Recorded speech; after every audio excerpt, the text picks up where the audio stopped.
Hey everybody, welcome back to Everything MTG. My name is Justin. I'm Amanda. As promised, she will be joining us today as we make our way through the Subjective Reality deck list. So the commander on this one is a Ninjutsu, the Fate Shifter, also known as Creepy Kid. 1 white, 1 blue, and 1 black for a 3 loyalty Planeswalker. You get the +1, which is draw a card, then put a card from your hand on top of your library. -1, exile another target permanent you own, then return it to the battlefield under your control. And -6, choose left or right. Each player gains control of all non-land permanents other than a Ninjutsu, the Fate Shifter, controlled by the next player in the chosen direction. Complicated. Not sure how I feel about that third one. Flicker effects could be good. Yeah, generally not sure how I feel about this Planeswalker at all, but it's Esper. Yeah, Esper's cool. I mean, I do like Esper. Anyways, we're going to go ahead and go through the deck. As before, I'm not going to stop too much on lands, although I will be stopping a little bit more on this one because so many of these lands are individual, different, like tap lands. It's kind of weird. So let's go ahead and get through it. We have 8 plains, 5 islands, 3 swamps. We got Arcane Sanctum, which comes in tapped and taps to add white, blue, or black. Azorius Chancery, which is a blue-white Ravnica bounce land. Azorius Guildgate taps for white or blue. Barrenmoor, which I'll explain this one. It enters the battlefield tapped. You can tap it to add black, or you can cycle it for 1 black. If you're not familiar with cycling, you can pay the cycling cost and discard that card to draw a card. At instant speed. At instant speed if you want to. So we have Command Tower, of course, Dimir Aqueduct, which is another Ravnica bounce land for blue and black. Dimir Guildgate, blue-black tap land. Dismal Backwater, blue-black gain 1 life land. Forsaken Sanctuary, white-black tap land. Halimar Depths, which comes into the battlefield tapped. When it enters the battlefield, you can look at the top 3 cards of your library, then put them back in any order, and this land will tap and add blue to your mana pool. So this is a really great card. I used to play this in my 60-card Ravnica, Return to Ravnica deck that was Azorius Control. It's basically Scry 3. I mean, you don't get Scry 3, so it's kind of like using the Sensei's Divining Top. You can look at the top 3 and then put them back in any order. It's a pretty nice card. Our next card is another tap land. It's a blue-black gain 1 life land. We have Lonely Sandbar, which enters the battlefield tapped. You can tap it to add blue to your mana pool, and you can cycle it for 1 blue. Meandering River taps for white or blue, comes in tapped. Mortuary Mire comes in tapped. When it enters the battlefield, you can put target creature card from your graveyard on top of your library, and then this also taps for black mana. New Benalia enters the battlefield tapped. When it enters the battlefield, you can scry 1. It also lets you tap for white. We have the white-black Ravnica bounce land, a white-black tap land. That's Orzhov Guildgate and Orzhov Basilica. We have Scoured Barrens, which is a white-black gain land. Secluded Steppe enters the battlefield tapped. You can tap it to add white, or you can cycle it for 1 white. Sigiri Refuge, which is a blue-white gain land. Submerged Boneyard, which is a blue-black tap land. And finally, Tranquil Cove, which is a blue-white gain land. So 38 total lands here. So many of them are different. Yeah. Literally, it's 13, 14, 15, 16 of these 38 lands are like basics, and then everything else is something different. It's a lot of tap lands, though. A lot of tap lands. Pretty nice spread. I don't believe in so many tap lands. Tap lands can slow you down. That's, in a 3-color deck, that's going to probably slow you down too much. Not sure how I feel about that, but it's cool to see that they added so many different things, especially with the scrying and stuff, since this is a top deck matters. So we'll go ahead and jump into our cards here.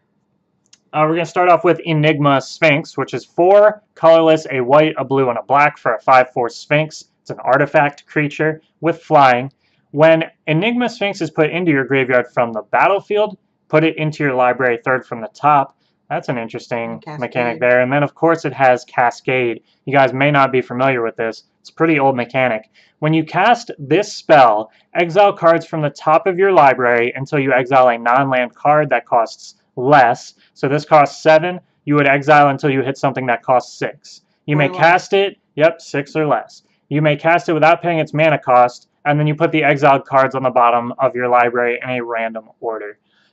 For 7, this is a really powerful card, to be perfectly honest. It's a 7-drop 5/4 with flying, but it recurs itself. Anytime it dies, it goes back into the top 3 of your library. If you play Halimar Depths, or if you tune this deck and you put like a Sensei's Divining Top, you can keep putting it back on top and then cascading every turn. I mean, it can get super dumb super quick.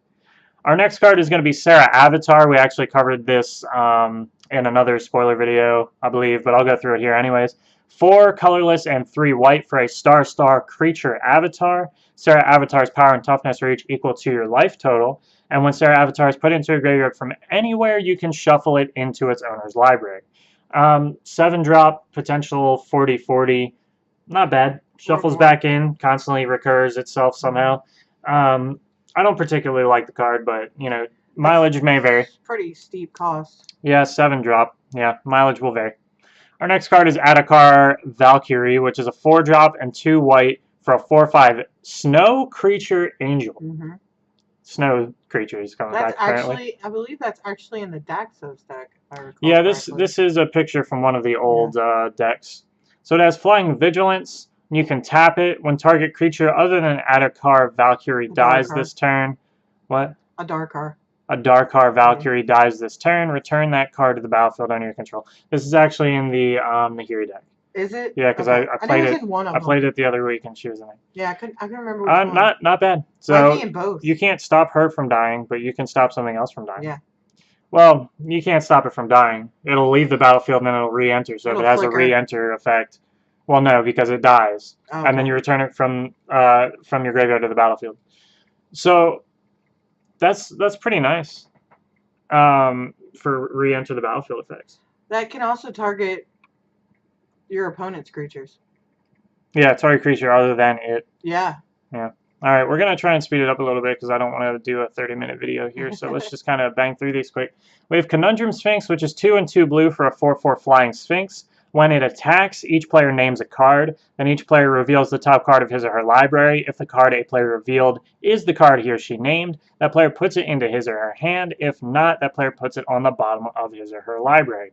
For a top card matters deck, this is right on point. For other people, it's just going to screw them over. So it's kind of like a weird little way of fate sealing. Same thing with Djinn of Wishes. Djinn of Wishes is pretty cool. It's 3 and double blue for a 4/4 Djinn creature. Has flying. When it enters the battlefield, it comes in with 3 wish counters. You can pay 2 and 2 blue to remove one of the wish counters from it, which lets you reveal the top card of your library, and you can play that card without paying its mana cost. If you do not play that card, though, you have to exile it. Really powerful effect. I mean, it's right on point with the top card matters. We have Jeskai Infiltrator, which is 2 and a blue for a 2/3 human monk. It can't be blocked as long as you control no other creatures. When it deals combat damage to a player, you exile it and the top card of your library in a face-down pile, shuffle that pile, and then manifest both of those cards. If you're not familiar with the manifest mechanic, to manifest a card, you put it onto the battlefield face-down as a 2/2 creature, and you can turn it up face-up anytime for its mana cost, but only if it is a creature. So you will keep bringing this guy back. The other card, though, I mean, maybe not. That's why it's top deck matters. You want to make sure it's a creature if you're playing this guy. But then you got to think, he won't be unblockable after that point if you flip up another creature.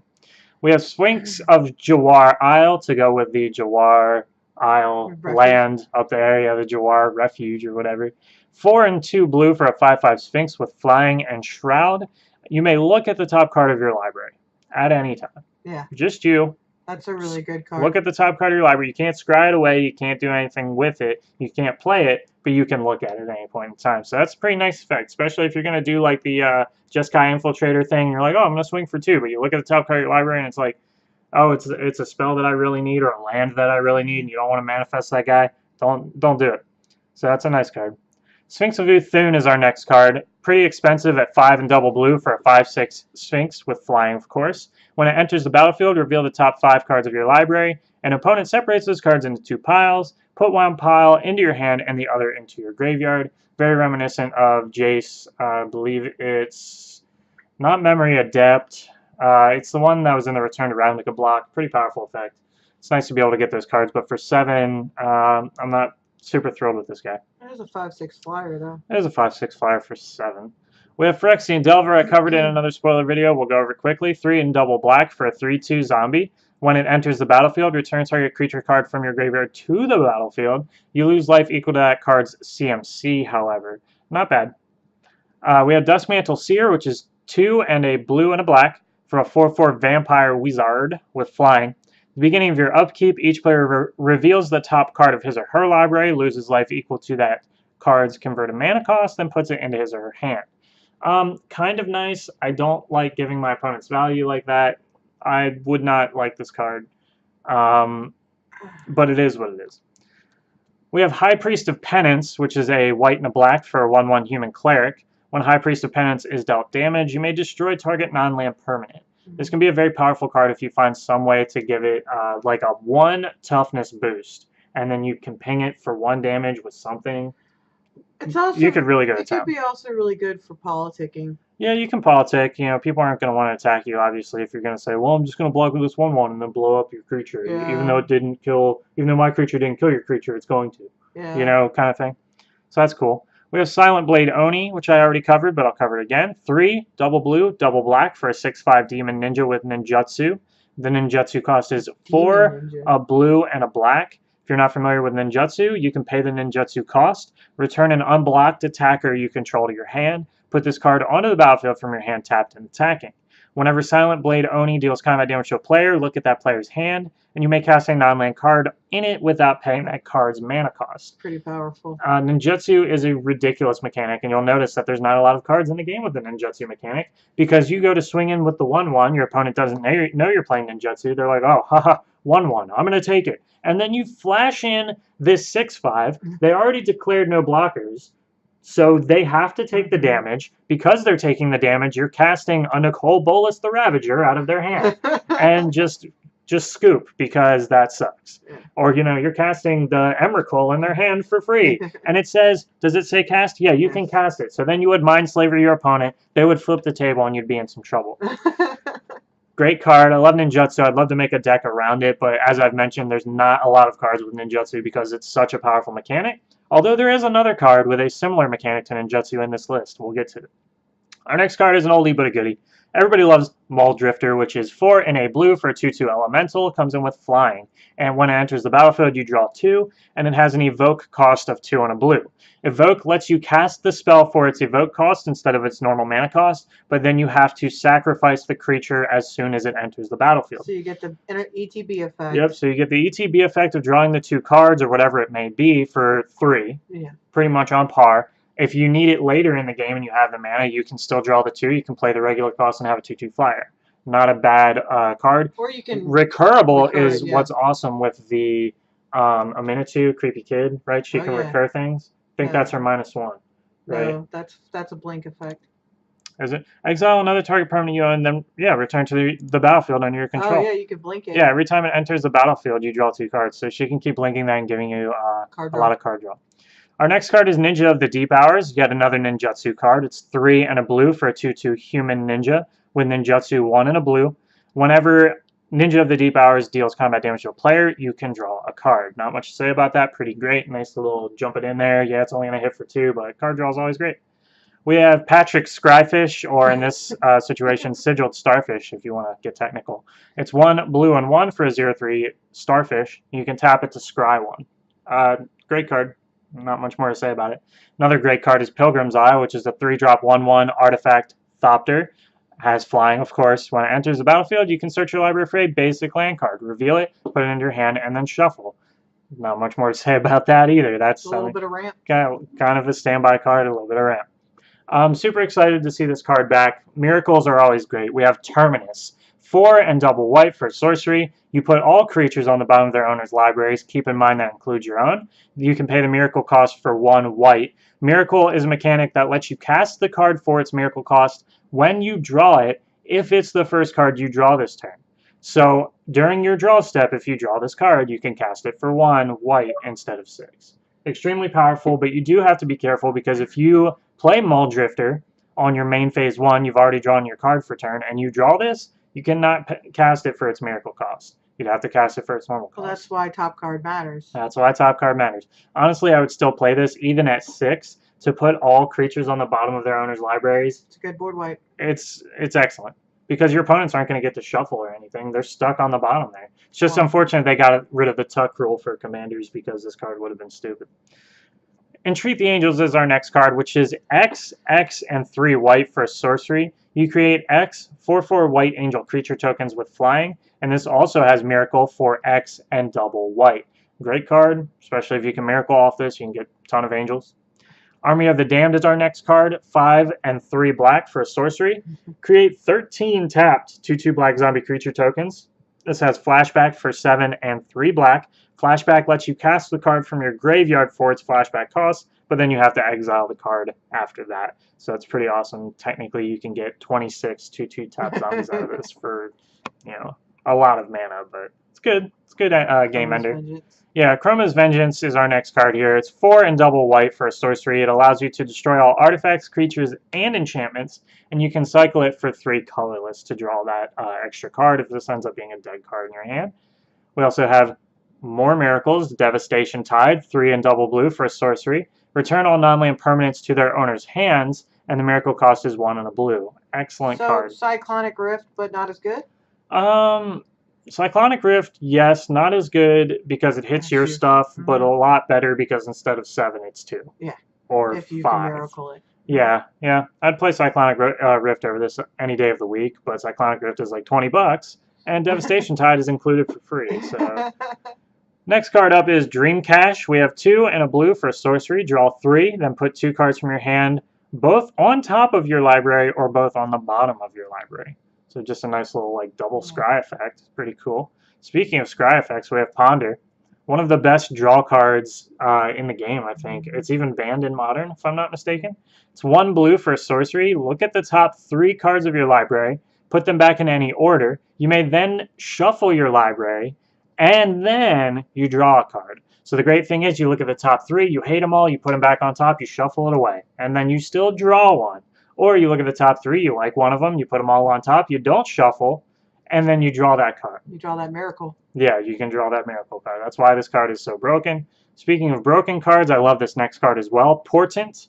It is 1 blue for a sorcery. Look at the top 3 cards of target player's library. Doesn't have to be your own. You can shuffle that library or put those 3 cards back on top of it in any order. Draw a card at the beginning of the next turn. So Fate Seal your opponent, or check your own library with a Ponder style effect. Shuffle the library of that opponent or yourself if you don't like it, and then you draw a card.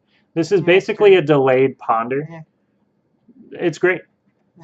Treasure Hunt's our next card here. It's 1 and a blue for a sorcery. Reveal cards from the top of your library until you reveal a non-land card. Then put all cards revealed this way into your hand. That can be really terrible or it can be really great. Yeah. So that's, well, that's kind of interesting. like the mill, like when it was milled to certain lands. Like, yeah, milled to certain lands. Yeah, this can be good, especially if you're doing like the Scry 3 on the top. You can potentially set yourself up for 3 guaranteed cards. Our next card is a great bit of removal, Utter End. 2, a white and a black for an instant. You can exile target non-land permanent. Just a great card there. We also have another miracle card, Banishing Stroke. 5 and a white for an instant. Put target artifact, creature, or enchantment on the bottom of its owner's library. Miracle cost is 1. Pretty excellent for single target removal. Not necessarily sure I would play this, because it does hit an artifact, creature, or enchantment, but I feel like there's something better that could go in its place. So if I were going to retool this deck, that would honestly be the first one to go. Anguished Unmaking? Yeah, Anguished Unmaking would work because you can never really rely on miracles. It's nice when you hit it and you're like, yeah, miracle. But you can never rely on it. But the way this deck is set up, it's set up to make sure that card is on top and that you're drawing it. Yeah, but so far out of the cards we've gone over, you can't guarantee what's on top of your library every turn. No. The only way I would play this is if I was playing Sensei's Dividing Top or something similar to where I can check my top 3 every turn. But you can look at it at any time with that creature. Yeah, if you do have that guy. You can play Magus of the Future too, or a similar Future Sight card. Telepathy. There's a lot of cards that can be placed in here to make some of this deck better. Future Sight. Was it Future Sight or Telepathy? I think. Telepathy makes everybody play with their hand revealed. Yeah. So Future Sight lets you play with the top card of your library revealed, and you can play it. Yeah. If it's an instant or sorcery. Yeah. I think. We have Return to Dust. Nice commander mainstay. Honestly, it's like a staple in all of my white decks. It's 2 and double white for an instant. You can exile target artifact or enchantment, and if you cast this spell during your main phase, either 1 or 2, you can exile up to 1 other target artifact or enchantment. So if you need to get rid of something on the fly on somebody else's turn, you can get rid of 1. If you want to wait and have it come back to your turn, get rid of 2. Excellent effect. The amount of like card draw and stuff in this deck, I'm not going to lie, is amazing. Mostly bringing up the fact of Ponder, Portent, and now coming up to this next card, which is Brainstorm. 1 blue for an instant, draw 3, then put 2 cards from your hand on top of your library in any order. That's great. I mean, it lets you set up the top of your library. And it doesn't have to be one of the 3 cards you just drew. You can have any card in your hand and put it on top of your library. Maybe it's a miracle card that you drew out of Miracle Effect because it wasn't the top card you drew. You drew it off, you know, Ponder or something. Drifter. Or Mull Drifter. And you're like, oh, I'm going to put that back on top. You know what you're going to draw next turn? Boom. Good to go. Great card. Predict is 1 and a blue for an instant. Name a card. Then put the top card of target player's library into his or her graveyard. If that card is the named card, you can draw 2 cards. Otherwise, you can draw a card. Not sure how I feel about it. Just because you have to discard the card or put the card into the graveyard. If it's like a land and you don't need it, though, you could be like, oh, it's an island. And then. But here's the thing. You could use that with the Portent. Yeah. And get rid of somebody else's right. powerful thing. Yep, yeah, you can use it on your opponent. I mean, I'm just thinking about using it on myself, but you can use it on your opponent. Maybe they have a, you know, an Emrakul or an Ulamog or something, Craterhoof Behemoth on top, and you're like, oh, I don't like that. I'm going to name Craterhoof Behemoth. You make them throw the card in the yard, and then you draw 2 cards. Either way, you get to draw a card off this, even if you're wrong. So. Our next card is Telling Time. I love this card. 1 and a blue for an instant. You can look at the top 3 cards of your library, put 1 into your hand, 1 on the top of the library, and 1 on the bottom of the library. Just another great way to get cards in hand and stack the top. We have Esper Charm, which is 1 white, 1 blue, and 1 black for an instant. You can choose one of the couple of modes it has here. It has Destroy Target Enchantment, or you can draw 2 cards, or you can have target player discard 2 cards. Pretty powerful effect. Yeah, I like that. We have Mortify, a great removal spell. 1, a white and a black for an instant that lets you destroy target creature or enchantment. We also have a little bit of ramp here. Azorius Signet, 2-drop, pay 1, tap it, add white and blue to your mana pool. We, of course, have Commander Sphere. We all know what that does. We have Crystal Ball, which is a 3-drop artifact. You can pay 1 colorless and tap it to scry 2. Goes straight along with the Top Deck Matters theme. Dimir Signet, extremely similar to all the other Signets. 2-drop artifact, pay 1, tap it, add blue-black to your mana pool. Mind Stone, a little bit more ramp, pay 2 for the artifact. You can tap it to add 1 waste to your mana pool, and then you can also pay 1 and tap it, sacrifice it to draw 1 card. Orzhov Signet, 2-drop artifact, pay 1, tap it, add white-black to your mana pool. We have Seers Lantern, which is a 3-drop artifact. You can tap it to add waste to your mana pool, or you can pay 2 and tap it to scry 1. Definitely... There's a lot of scry in this deck. There is a lot of scry in this deck. Definitely nowhere near as good as Crystal Ball, except it does let you tap for mana. So if you didn't want to scry, there you go. We have... You had both. Yeah, I mean, well, that's the point. Redundancy creates consistency. We have Soul Ring. I'm not going to cover that. We have Light Form, which is 1 and a double white for an enchantment. When it enters the battlefield, it becomes an aura with Enchant Creature. You can manifest the top card of your library and attach Light Form to it. Enchanted Creature has Flying and Lifelink. It can be pretty powerful. Yeah. Especially if you manifest a really powerful creature later in the game that you can flip. Yeah, and this would still stay on it because it doesn't leave the battlefield. Yeah. So that could be very, very powerful. We also have Cloud Form, which is 1 and a double blue for an enchantment. When it enters the battlefield, it becomes an aura with Enchant Creature. You manifest the top card of your library and attach this to it. The enchanted creature has Flying and Hexproof.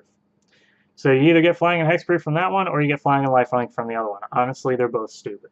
Well, the way that you can scry the deck, though, and stack the top card. Yeah, you can put some pretty powerful stuff on top. You can make it pretty powerful stupid. Like.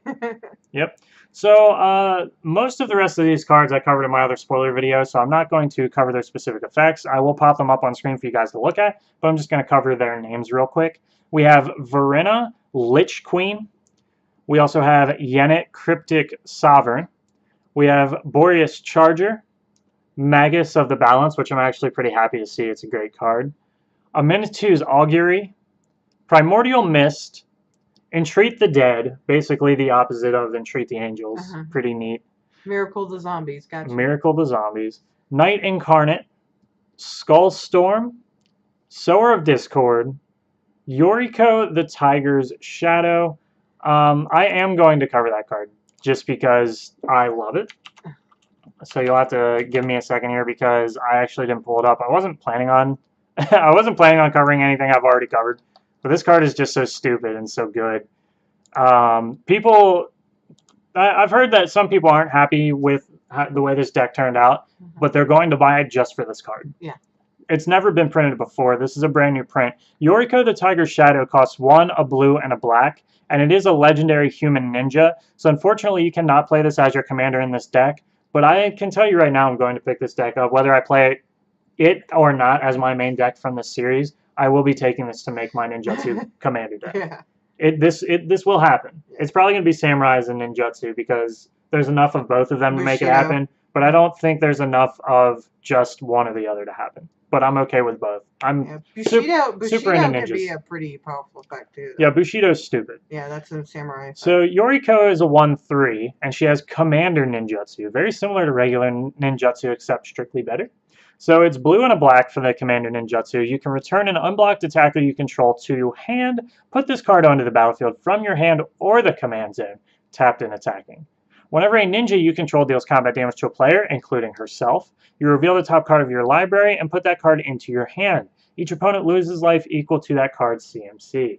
Why is she not the commander for this deck? She's not 3-color, that's the problem. Her art is awesome. Yeah. The fact that she's a 1/3 is completely irrelevant because even if she gets bolted, she comes back for 2 forever. Yeah.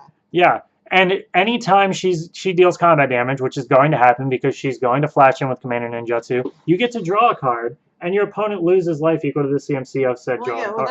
That perfectly synergizes with the top card matters because you can scry up one of those big 7 drops or something stupid, or even the miracle cards that cost like 5 or 8. Right. She is unbelievably stupid. I love it. So out of this entire deck, that's the card I'm most excited about, and many people are. Let me know what you guys think about her down in the comments below. You know how I feel about it. Moving on, we have Isolated Watchtower. Aether Mage's Touch, which I will cover. It's 2-drop, white and blue for an instant. Reveal the top 4 cards of your library. You may put a creature card from among them onto the battlefield. It gains at the beginning of your end step. Return this creature to its owner's hand. Then put the rest of the cards revealed this way on the bottom of your library in any order. It's essentially a free draw one, but it's a little bit better than that because the card goes on the field. So any kind of ETB effects?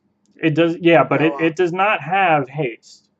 So this is something that would need to be an enter the battlefield effect like Mold Drifter. Something that doesn't trigger on the cast because you're not casting this. You're just putting it straight on the field.